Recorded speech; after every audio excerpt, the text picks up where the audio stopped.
Hey friends, welcome back to my channel. My name is Taylor, and for today's video I'm just gonna go through all of the tropes that I absolutely love in books. I feel like the word trope in and of itself tends to get like a lot of hate or tends to be used in a negative way, which, you know, is fine. A lot of tropes are things that we see over and over again. They're called tropes for a reason. They are things that tend to happen again and again and again, so it is very easy to become tired of some of them, and definitely it's always nice to see them done like a different way. But I thought I would sit down today and tell you some of my favorite book tropes that I absolutely never get tired of. The first trope that I absolutely love is an unreliable narrator, and I even love it more when it isn't spoon-fed to you. Like if you go into a book and they're like, hey, you're unreliable, hey, you have this problem, you have this problem, we don't trust you. I think that's a lot less engaging than a book where you think that the character starts out as a reliable narrator and you start to get clues along the way that they're not so reliable. I just think if done right, that's such a wonderful device for really throwing some great twists in the story. So maybe switch things around a little bit and have things in the plot they didn't see coming because the narrator isn't the most reliable, especially in genres where they aren't normally. I feel like this is a very common trope in the thriller genre, but when it's done in like other genres, I feel like it can really take you by surprise because you're really not expecting it when it's done in one of these genres that you don't really find it in. The next trope that I love is an unlikable narrator. I only figured this out in the past couple of years, but most of my favorite characters tend to be very unlikable characters. They're obviously likable to me, but it is like an unpopular opinion that I like them. There's something about an unlikable character that when they're written well and you can still root for this character, that is just absolutely wonderful writing in my opinion. If it's an unlikable person that you can still root for, it's very easy to root for good people, but when you find yourself rooting for maybe some more flawed characters, then I think that's just a really good writing technique. Another trope that I absolutely love is a character that wants to be by themselves, doesn't really feel drawn to a specific conflict, and reluctantly has to go along with a group of people, or like the main group of people, or protect like a small child, and they become less grouchy over time, and you discover by the end of the book or the series or whatever that this character has actually been forming bonds where they said, you know, they're a lone wolf, they're out for just themselves, really forming bonds with other people. I absolutely love it. Like all aspects of this trope I think is so endearing to me. Especially recently, I think this is done really well in the Monstrous graphic novel series. That's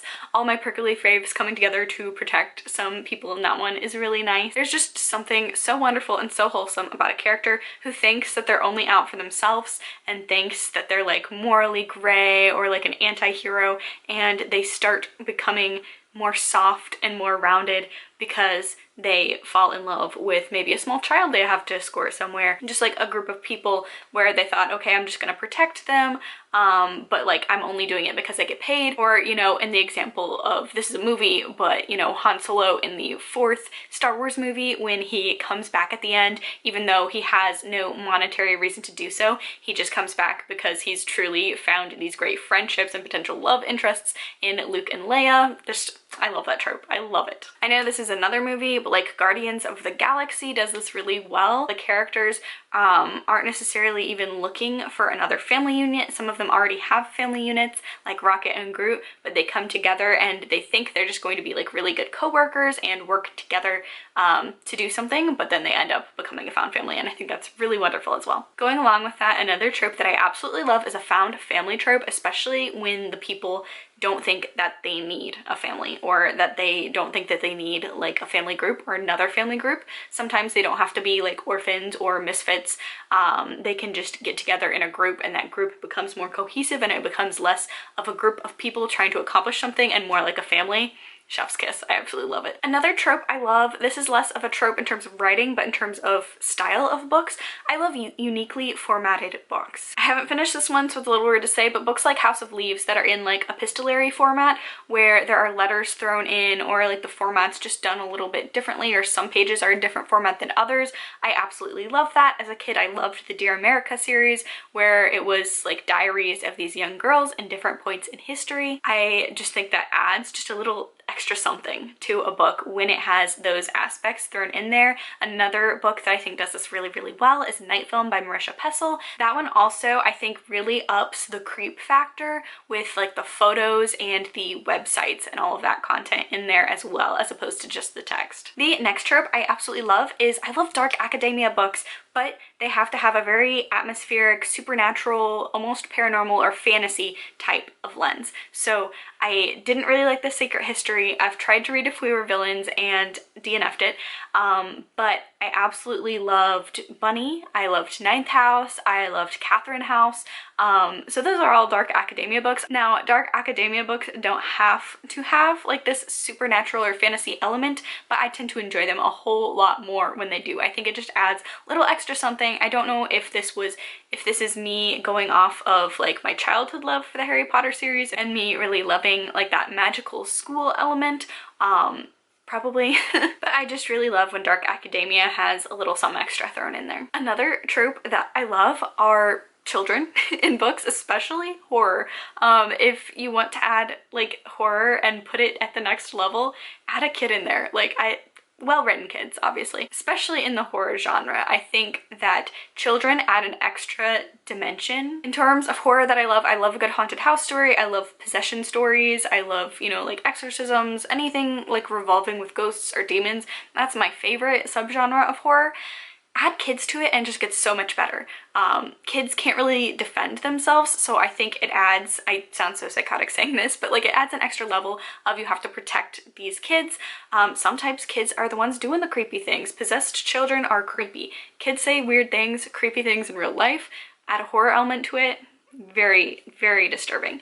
I also like kids coming together to try and face an evil. Like that's the ultimate, I feel like David and Goliath sort of story are these just very normal kids trying to fight a supernatural element like Stranger Things. I feel like this is a very common genre that people love just because you get lots of good opportunities for good wholesome friendships and good wholesome characters and just really that underdog trying to fight something bigger than themselves. Another trope I love, I am not a big romance fan. I don't really read that genre. I don't mind if it's thrown in a book, but it has to be like a subplot. It can't be the main plot of a book.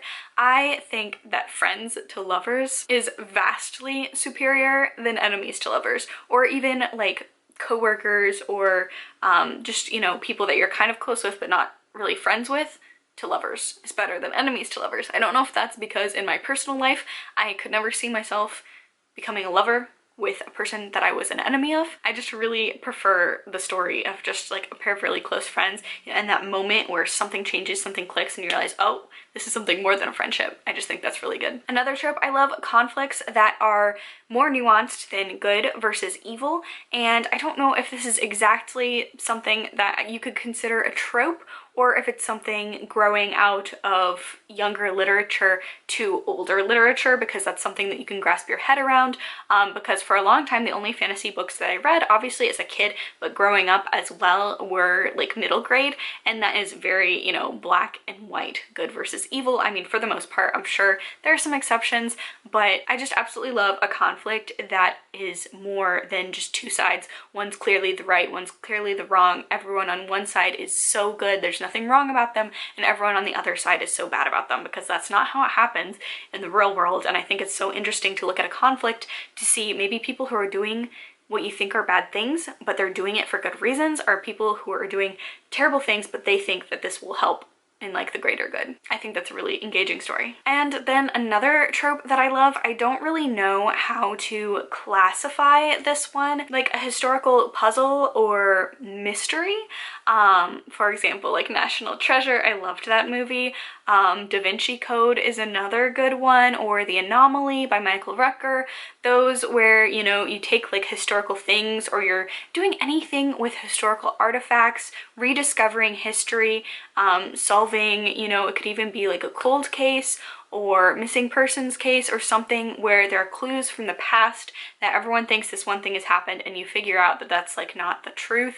I think that is so cool. I don't know if it's like the history minor in me leaping out a little bit in that, but I just absolutely love like a new spin on things, even if it's not factual, even if I know that like these things don't really exist.